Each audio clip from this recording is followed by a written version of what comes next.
Hey, top of the morning to you. Welcome to Touchdown Nerdcast.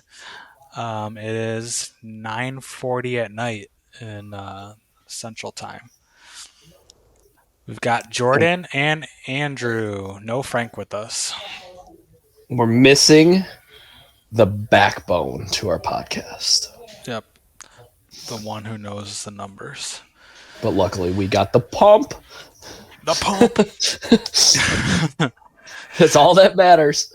Apparently, our numbers guy has to make sure his kids go to bed so that they can go to school tomorrow, which is Terrible prioritizing. yes. He should know that the podcast comes before parenting. So he's doing us dirty by not being here right now. But I he's got the link to join our podcast at any point in time, so maybe we'll be surprised. So today is August 29th, 2023. Uh, NFL teams had to cut their rosters down to 53 players. We all have leagues that we're in, I've started, or are drafting soon. I myself have a league that's drafting tomorrow. Jordan, do you have one coming up? I have one that's drafting on Sunday. Sounds about right. Yep. It's all happening fast. Um, I am doing a sort of traditional roster spot league, a little bit of wacky points. I think that's like receivers get a point for every 8 yards instead of 10 yards. And I think quarterbacks get like a point per two completions or, So you have or minus a. a point per two incompletions. It's Oh, okay. it's there's some sort of like QBs get points for completions Okay. rule, but besides that, everything is pretty Pretty standard. standard. Yeah, 10-team league, 12-team league. 12 team league, and it is a snake draft, and I am in spot number three, Did you say it's half point PPR or full point PPR? half point PPR. Okay. So Um, what are you hoping is sitting there at pick number three? I think pick number three is a very interesting pick this year for any type of league. PPR, half point, not no PPR, 10 team, 12 team. I think pick three is probably one of the most intriguing spots because recently it's been like there's been a clear cut number one pick. Right now, to me, there are three guys you would be completely happy with getting. So to me, it's like the three spot used to be I'm going to miss my top guy and I'm going to miss the next top guy. And then it's a crapshoot where I feel like this year it's like you should be pretty happy if it's Justin Jefferson, Chase, or CMC.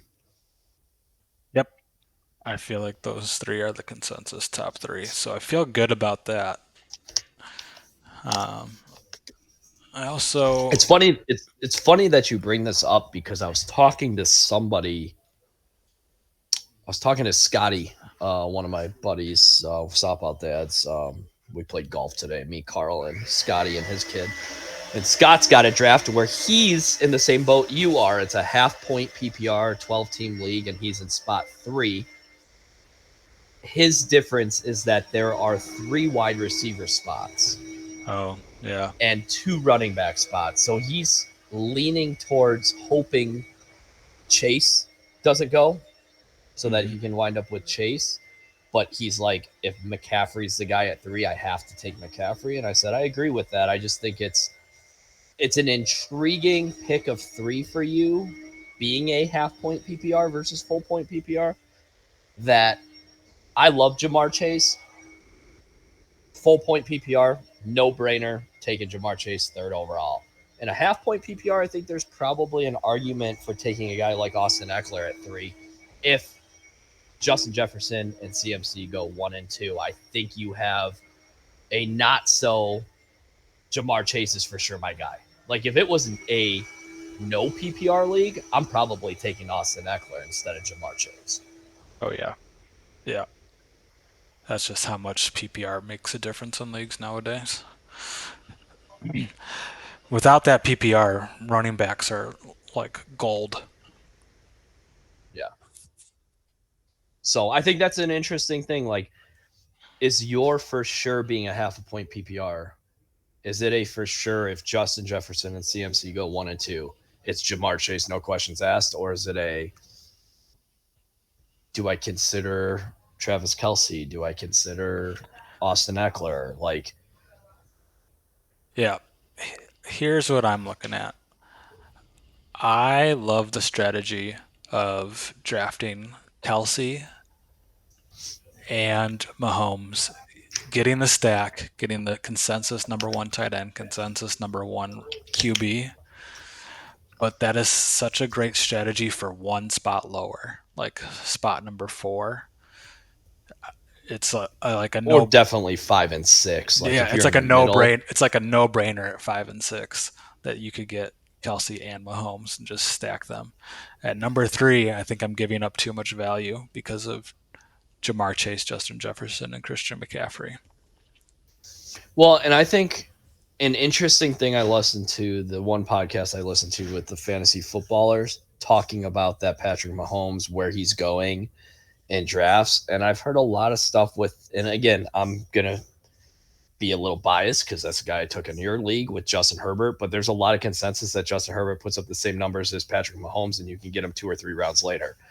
I think a guy like Justin Fields, who's going 4 or 5 rounds later, could arguably put up the same fantasy points as Patrick Mahomes this year. So, although I do like the stacking duos of quarterback, wide receiver, quarterback, tight ends, I don't know that Patrick Mahomes will be the top fantasy scoring quarterback this year. So, I'm all for Kelce in the first.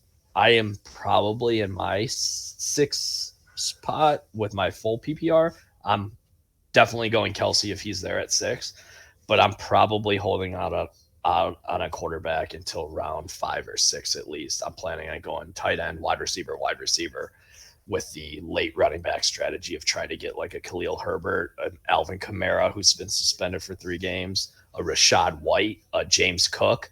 Yeah. I'd be good with any of those combos in the 5th or 6th round of a draft with a Justin Fields quarterback later, and just being able to go Kelce and then 2 top end wide receivers in the first 3 picks. Yeah. Yep. Yep. I buy into everything that you're saying. And yeah, at the three spot, it's too soon. I think the six spot, great spot to get Kelsey. I think Um, you could argue pick 5 is probably the highest I would take him because I still think if it's a full point PPR, I'm leaning Chase, Jefferson, CMC, and it's either Eckler or Tyreek Hill who's going at 4.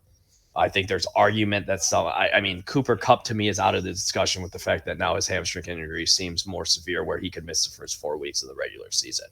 Um, right.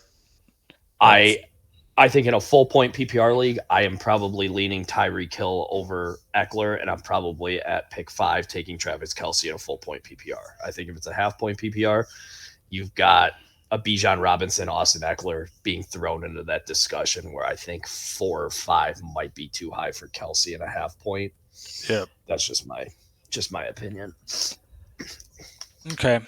So at three, I think my ideal scenario is Jamar Chase. I think that's the most likely to happen. I think that Justin Jefferson could be just as great, um, but I prefer the Joe Burrow Cincinnati team over the Minnesota Vikings team. Um, and I feel like Jamar Chase is a touchdown machine. So if he had played every game last year, I believe he would have had 15 touchdowns. But Yeah, he, and he would have had like 1,500 yards. yep. So I think if he falls to me at three, Jamar Chase would be my first and favorite pick there. I think the worry with Justin Jefferson, I think he's fantastic and obviously deserves to possibly be your first overall pick. The thing that worries me with Justin Jefferson is he is a target machine, which is great in a full point PPR league. I mean, he could have 10 catches, 80 yards, and you're talking 18 points. Half point or a non PPR league, I just think that, like you said, I like Chase as Burrow's safety blanket, whether it's for possession receiver, big play, and red zone. Right. He's just like Joe such a good red Mixon, zone target. I think Joe Mixon is the only one competing with red zone touchdown uh, totals with Chase. I think T. Higgins every once in a while will steal some away, but outside of that, they don't have a dominant tight end. Yep. And Tyler Boyd is not what Boyd used to be. It's clearly a Joe Mixon, Jamar Chase. That's who's probably scoring. And with Justin Jefferson, you've got now adding Jordan Addison. You've got Madison, who they clearly like to run the ball in from short yardage situations. And then you have TJ Hawkinson. Like you have multiple weapons that are going to be red zone targets, especially if people are trying to take Jefferson out of the picture, that I think he could lose out on his touchdown total, where I like Chase ahead of him when it comes to that. Maybe he winds up with more catches and some more yards, but I think Chase is going to have more touchdowns than Justin Jefferson. That's exactly what I was thinking. And he's got Joe Cool throwing him the ball. Mm-hmm. Which you can't give all the credit to either receiver without looking at the quarterbacks throwing it to them too. So No, Joe Burrow's just in a different tier of quarterback right. than Kirk Cousins. I mean, And Kirk's good. He's not bad, but I would much rather have Joe Burrow being the QB to my receiver. But if 100%. that doesn't happen, then say the two receivers go first, and I think I'm looking at. It's not that I don't think that like Tyreek Hill or Cooper Kupp couldn't have those type of seasons, or even some of these other guys couldn't resume their roles atop. Like Devontae Adams could come back and be top 5 too. But I'm thinking I can find wide receiver at my next pick, and I think I would take one of the two running backs in Eckler or McCaffrey. And I'm thinking I'm going to lean towards McCaffrey for the exact same reason as Jamar Chase, and that's based on the team he's on is very good at running the ball. Every running back that comes through San Francisco gets yards. And McCaffrey is a higher touchdown scorer than Eckler. So I do think Eckler will catch more balls than Christian McCaffrey, but I don't think he'll score more touchdowns. So you see CMC being able to put up 14 to 18 touchdowns like Eckler's done the last 2 seasons? I do. I believe that McCaffrey. I could see it. Yep. I'm not saying I don't see that with him being integrated in the offense for his full season now with San Francisco, and with having Brock Purdy, who you can consider still being a rookie quarterback. I would not be shocked to see McCaffrey outproduce touchdowns with Austin Eckler. Right. I think I think he's on the best blocking team he's ever been on, Christian McCaffrey. Correct. And I think the big thing for you is that I've seen a lot of fantasy football podcasts or just advice shows and talks about the hero running back strategy. I think that you're in a perfect spot at 3 to either do the wide receiver, stash running backs late, or you're in the position, if it does go Jefferson Chase, that you could do the hero running back strategy where you take Eckler or CMC and then you don't revisit running back until round 6, 7, or 8 and take like a Javonte Williams, Khalil Herbert, or Alvin Kamara or Rashad White, James Cook, and add that to what you have in CMC and just load up on receiver, tight end, or right. Looking at if you took Eckler or CMC at pick 3, you're talking that you could get a guy like a Chris Olave, Amon-Ra St. Brown type caliber receiver on your way back, and then snag Mark Andrews in round 3 and then go receiver again, and then think about what you want to do after that. But right, because pick 3 means that my next pick is 21, 24, 23, 22. My next pick is 22nd overall. Which could be guys like Garrett Wilson, Amon-Ra St. Brown, Devontae Adams could be at that spot. I think you're more realistically going to find somebody like a Devontae Smith, Chris Olave, I think are the guys that you're going to more realistically be there for. But Right. Mark Andrews seems to be a third round guy right now. So if you really think Mark Andrews is going to be able to put up close to Kelce numbers, you snag him in the third. Right. I think Mark Andrews is going to have a good year, but I don't see him necessarily outproducing a Darren Waller, who I could get around 5 or 6. Yeah. I as talented of athletes on the Baltimore Ravens there are, I feel like they're great um like weekly players, daily fantasy or best ball players because they could just go off. Lamar Jackson can go off and have a 50-point game. Mark Andrews can go off and have a huge game. But that team just lets you down as much as they lift you up. I agree. And And Lamar the Jackson gets interesting hurt one part, week, and then you're like, oh, that sucks. And then, what I think the interesting part is like listening to one of the talk radio shows or ESPN I was listening to. I think it was ESPN today or NFL, whatever, NFL Live, and they were talking about how with the new offensive coordinator for Baltimore, they're he's trying to run a strategy like what some of these other high powered offenses are doing, where instead of Baltimore's last couple of years where it's been run the ball a lot, control the clock. You're not looking to mass produce plays and go quick, quick, quick. You're slowing the game down, relying on your defense. You've got the best kicker in the league, and they won a lot of games that way. They're saying the new offensive coordinators, I want to be throw first, and I want to run as many plays as possible. Like we're going to move quick. Um, the same show I was watching had Zay Flowers as the biggest sleeper pick yeah, because of that. So it'll be interesting to see if they do throw the ball at the rate that they're saying might be possible, then Andrews might be able to put close to what Kelsey's putting up. But again, it all falls to even if Lamar Jackson's throwing the ball 50 times a game, he's not Joe Burrow efficiency wise. He's not Tua. He's not Mahomes. He's not yeah. guys like He's that. just Like not as he's still consistent a got to be able to passer. be accurate. Right. Yeah. I mean, all power to them if they can accomplish that. And hope best of luck if those players are on your team. But I agree. Mark Andrews in the third round doesn't seem that different than TJ Hawkinson the next round. Like, Or Darren Waller in the fifth or sixth, right. or taking a guy like Dallas Goedert in the sixth round. Like I just don't see that big of a difference. I might be wrong if they throw the ball as much as they say they are. And Andrews goes for 1,400 yards and 12 touchdowns, then I'll eat my words. But I mean, we're probably have to go like, I don't know, 40 players deep to get to where a tight end is scoring as much as a wide receiver or running back at that point.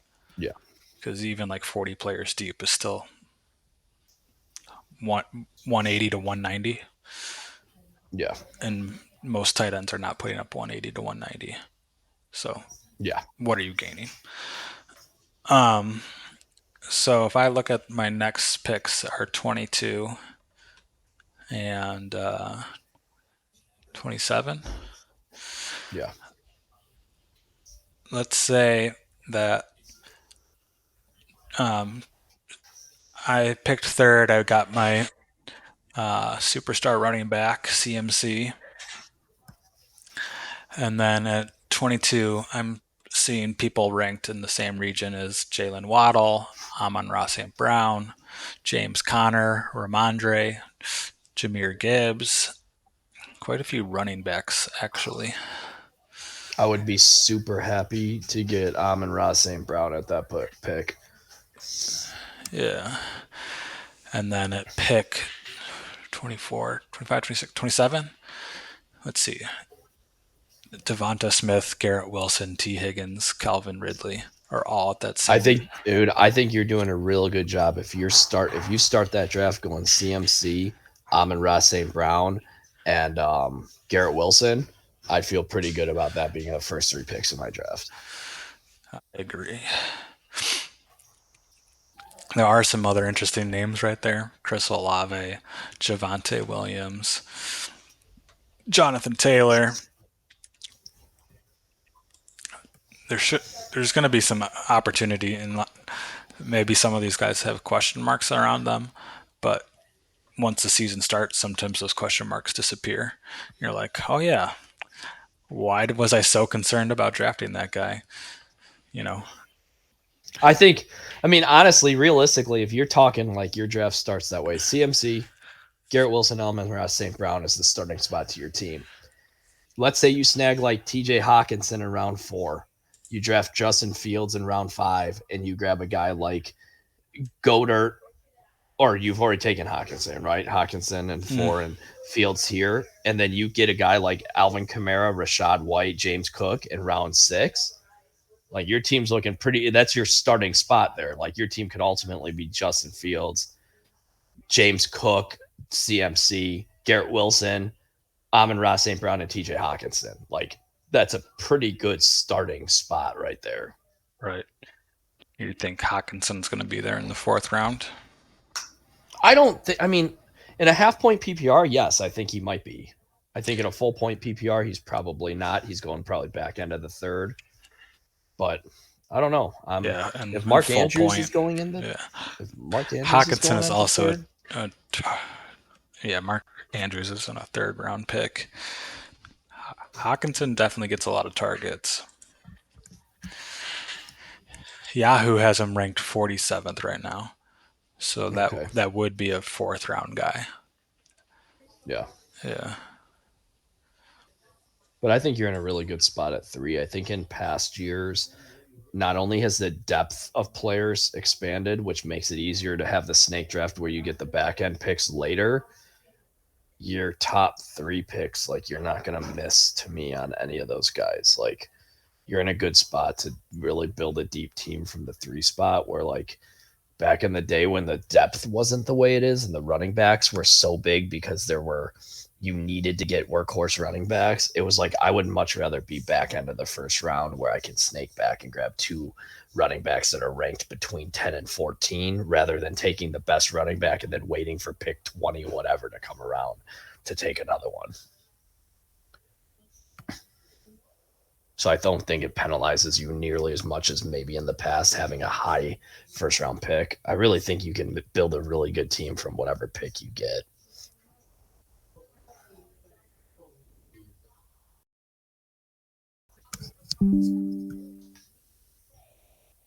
Why can I not hear you?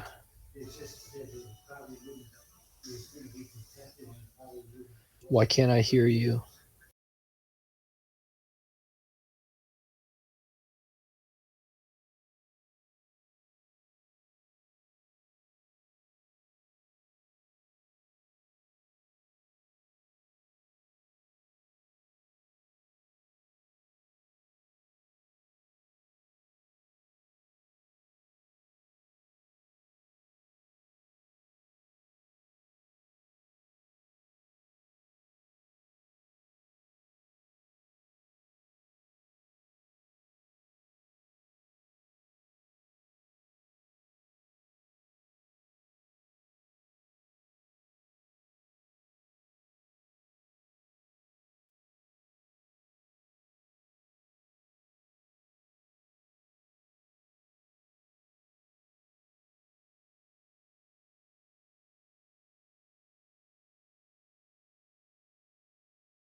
hello.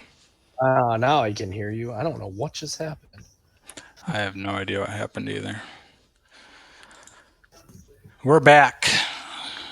That was weird. Yep. Sorry about those technical difficulties. My camera just went off. My mic went off out of nowhere.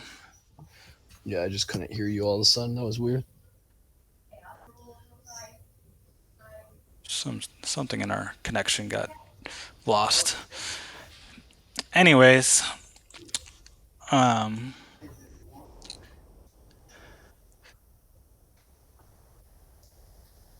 But yeah, I think you're in a good spot, Andy. yeah. Mark Andrews going like 28, 29, 30.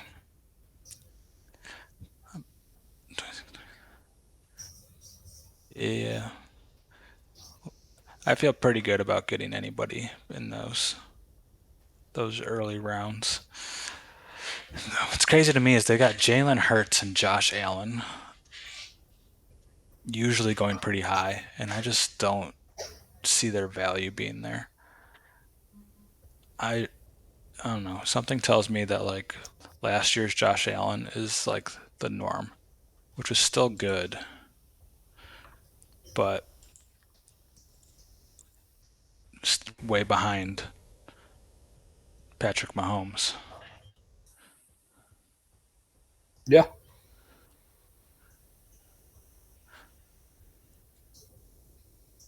Jalen Hurts, I think Jalen Hurts literally just saves his day by how many rushing touchdowns he gets.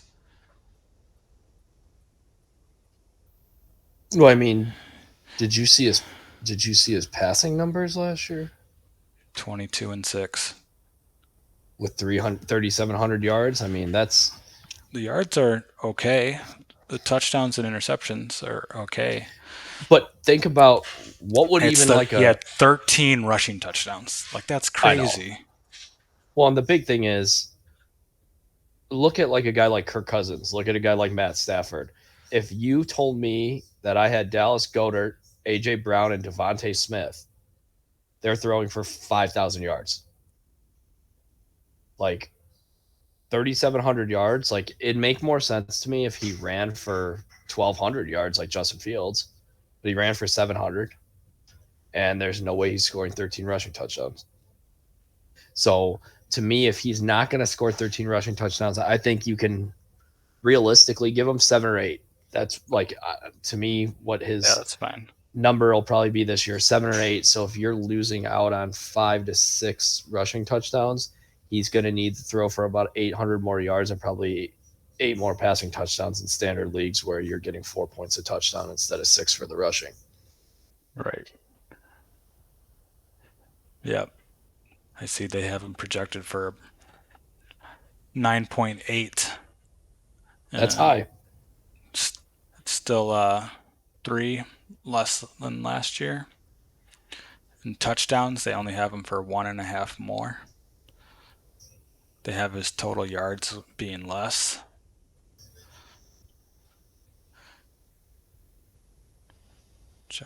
Josh Allen, they have him not too different than last year.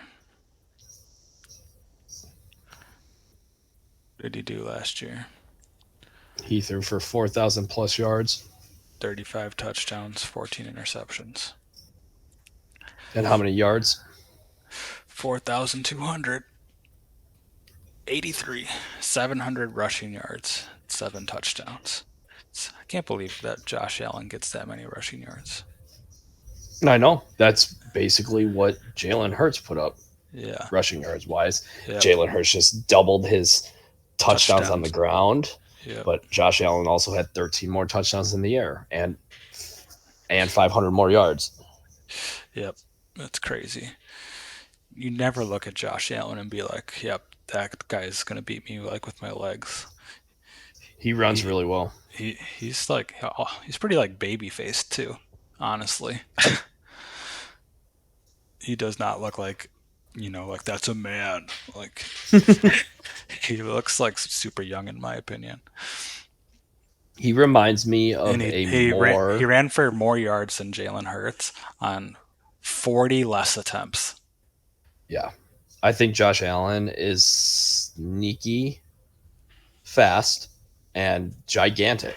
And like to me, he reminds me of a more athletic Ben Roethlisberger. He's like Ben Roethlisberger and Donovan McNabb had a baby. Except that baby would be like mixed looking, not just hillbilly white like Josh Allen. Right. But yes, I get what you're saying. He would be mixed. But we're all mixed, so Yeah, you look real mixed, pump. I have a mom and a dad, you know.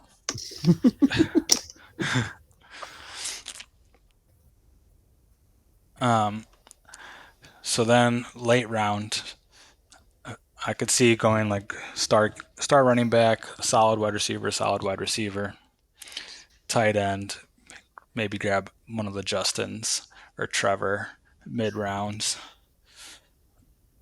Um, is there a QB you would take if all those guys are gone? Like all the main ones we just talked about. Yeah, let's say Jalen Hurts, Joe Burrow, Josh Allen, Patrick Mahomes all get taken very early, rightfully so. Mm-hmm. And then I'm sitting there in the mid rounds. And Justin Herbert, Lamar Jackson, Justin Fields, Trevor Lawrence all get taken. Okay. Like, I think most people would consider them the top 8 QBs to have. Who would you take? Say like you never know what situation is going to present yourself, but say like, yeah, I grabbed my tight end, but I'm just not getting a QB at the right spot, and those top 8 QBs are all gone. Okay. Who would you try to pick up late to be your starting quarterback? I'm going to pick up. You got guys like Dak, Tua, Deshaun, Kirk, Aaron Rodgers, Jared Goff, Geno.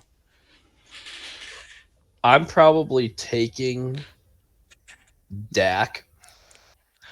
I'm probably if I'm going to take a quarterback that late, obviously I'm not going to go back to back and take a second quarterback too. But if I take any quarterback past the top 8, I'm pairing them with another quarterback just in case. Like if I'm taking Dak, I think a great combination would be like if I'm taking Dak, I'm probably taking Jared Goff as a backup. Like I would love Jared Goff with how much they're going to throw the ball and the weapons he has there. Obviously, the rushing upside isn't there, but I mean, he could realistically throw for 4,500 yards and 35 touchdowns. I mean, if that's the ninth quarterback off the board, he's going to match a lot of other guys in the league and outscore a lot of other guys. I think the guy that I would absolutely take, though, first at 9 would be Geno Smith. I think Geno's in for regression possibly, but they also loaded up more weapons for him, and he had a sneaky good top 5 finish as a Yes, he quarterback, did. I believe, last year. And for a guy that's ADP is as low as it is and how late he seems to be going, I'd feel completely okay with Geno Smith being my quarterback if I waited that long. Yep. Now I want to give you some numbers why I think Geno Smith is a great late round pick. So the guys you just mentioned, Dak Prescott, and you're like, oh, I would pair him with Jared Goff, or I would pair him with Matthew Stafford or Aaron Rodgers. Okay, all those guys are projected for 4,300 to 4,200 passing yards. Their touchdown numbers 28 touchdowns, 30 touchdowns, 30 touchdowns, 28 touchdowns. Their interceptions 15, 14, 12, 9. Okay, Geno Smith is projected for about 4,000 yards, 28 touchdowns, 12 interceptions. That doesn't sound that far off from those 4 guys. We're, No, it ta- doesn't. we're talking 200 yards less, equivalent amount of touchdowns, equivalent amount of interceptions. And then here's the kicker. Of those 4 other guys, Matthew Stafford is not a running quarterback. Jared Goff is not a running quarterback. Dak Prescott can run. 200 yards on the ground, a couple touchdowns. Aaron Rodgers, 100 yards on the ground, a couple touchdowns. Geno Smith offers the same thing, about 150 yards, a couple touchdowns on the ground. So the Geno Smith going way late and literally just being, you know, a couple of throws per game away from being better than all of those guys and finding himself back in the top 10. And Yeah. you look at, do you know how many touchdowns got missed that weren't his fault? Oh, I know. Like, there were some epic missed connections between him and DK last year. If DK hauls in more of those, it's the same thing with Deontay. You just have so many targets that, like, how did they not convert, that you're bound to, like, actually go back the other way. So I think Geno Smith is a great late round pick.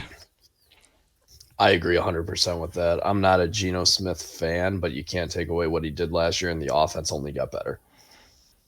Yep, yep, I mean, it wouldn't shock me to take him late and have him be back to mediocrity and being like, whatever, I spent a late pick on him. Like, that's why even if I took a Geno Smith, I'm taking like a Jared Goff, Kirk Cousins, Aaron Rodgers as a backup.